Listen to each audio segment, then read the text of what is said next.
We have one final treat in store tonight. Our next speakers are a double act.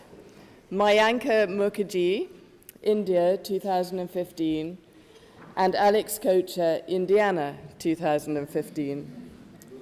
Mayanka and Alex bonded over their love of poetry, even though they wrote it in different languages and on different continents. They share a passion for detail and descriptions.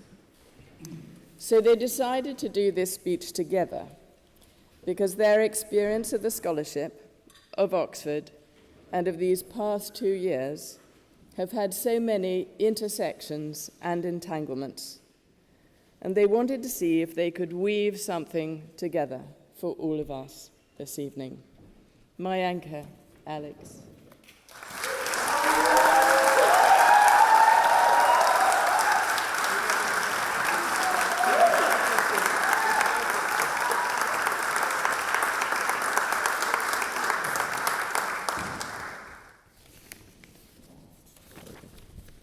Thank you, Mary.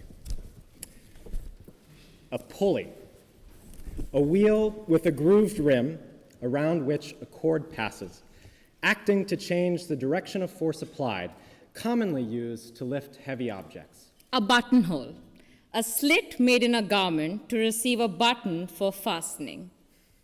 Good evening, everyone.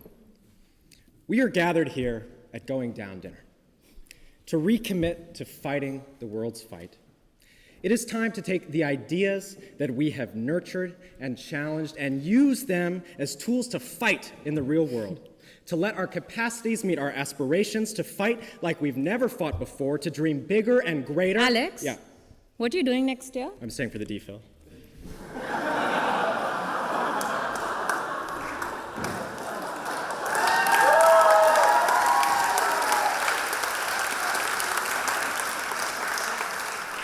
Jokes aside, tonight we want to spend 6 minutes and 30 seconds now talking about, well, greatness. Naomi Shevne, in one of our retreat poems, wrote, "I want to be famous in the way that a pulley is famous, or a buttonhole, not because it did anything spectacular, but because it never forgot what it can do." And the poem is as true as it is incomplete. Never forgetting what you can do should not be divorced from imagining what you might do. I've seen in my Rhodes classmates a greatness that is about exceeding one's capacity, a pulley moving the seemingly immovable, exerting a force stronger than the force of disbelief, pulling people closer to their values and a community closer to each other, a buttonhole that holds a flower, placing beauty in our lives for everyone to see. The poem was about greatness, and without a doubt, so is the Rhodes Scholarship. Greatness, though, is not a static function of our abilities. And we've started with this topic because we've all thought about it at some point or the other. This place, the mythology around it, and the perpetuation of it, it all revolves around a sense of being great. It is great to be great. But the focus on greatness is as true as it is incomplete. For as Will Rogers once said, it's great to be great, but it's greater to be human. While the Rhodes community focuses on greatness, in these past 2 years, I have confronted my own mediocrity and insignificance, a lack of purpose sparked by a combination of transitional shock and anchorless insecurity. I've learned that sometimes I'm enough and sometimes I'm not, that I can fumble, Reassure, panic, affirm, regret, forgive. be lonely, But I helped. and I listen. And I have learned that the more vulnerable I feel, the easier the conversation begins. The deeper I dig, I'm always at risk of finding hollowness. And the more I learn, the less I become certain of opinions I hold and treasure, and I fumble, Reassure, panic, affirm, regret, forgive, be lonely. but I helped, And I listened, and I listened. but it didn't start that way. The first time we met and mingled, we let our CVs talk, sieving through our accomplishments and our aspirations, holding back things that we knew about ourselves but didn't want to share, hiding vulnerability and personality with a veneer of confidence, wishing that we could get to the point to say, Hi, I'm Mayanka. "Hi, I'm Alex. I hate elevator music. I hate people walking on Corn Market."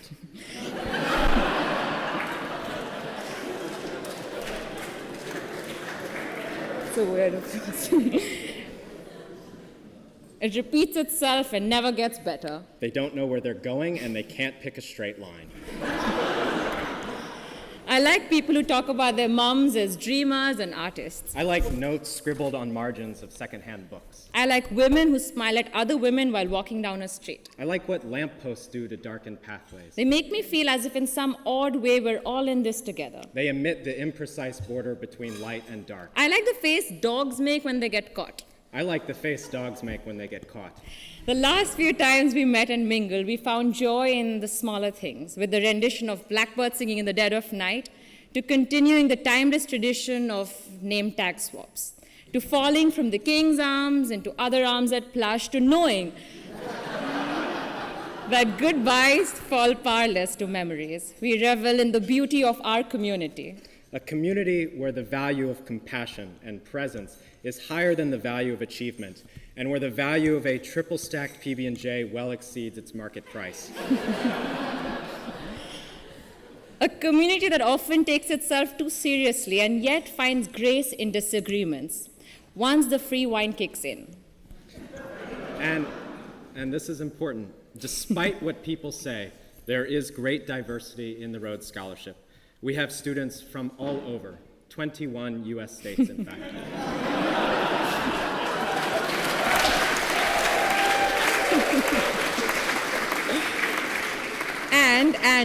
And we have different ideologies here. Libertarian, conservative, progressive, socialist, communist, and Dan lubricist. We have people who know what they want to do, people who experiment with a career or two, people who are a tad bit flimsy, and people who want to go to make other choices. People who study people and people who study gods. People crossing paths as one goes to row before the sun is up and the other heads valiantly to the kebab van. As different as we might be, we all share a strong, almost tactile and visceral sense of justice. A sense of occupying a world that is in pain, parts of the earth crumbling down and chipping off. Parts being carried away by the flood made up of high tides and undemocratic decisions. And floating amidst these waters, there are boats that cry out for help each day. We occupy a world where these boats are sent back, where help is refused and violence is invisibilized each day.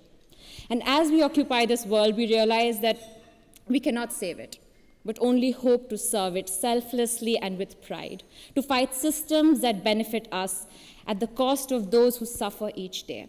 To challenge our biases, challenge what we've been told by our mothers and our fathers, hold on to a hand that trembles help instinctively, and make direct eye contact into eyes that are angry and upset by the changes in the status quo. To fight prejudices and hatred, racism and homophobia, attempts to make someone feel so small and unwelcomed, even if that means standing up against those we love so dearly each day. For me, being a Rhodes Scholar changes something wordlessly fundamental. When someone asks me where home is, I can no longer find enough fingers to point in all the different directions. For me, being a Rhodes Scholar means understanding a kinship born out of service. A Catholic priest I admire said that the measure of our compassion lies not in our service of those on the margins, but only in our willingness to see ourselves in kinship with them.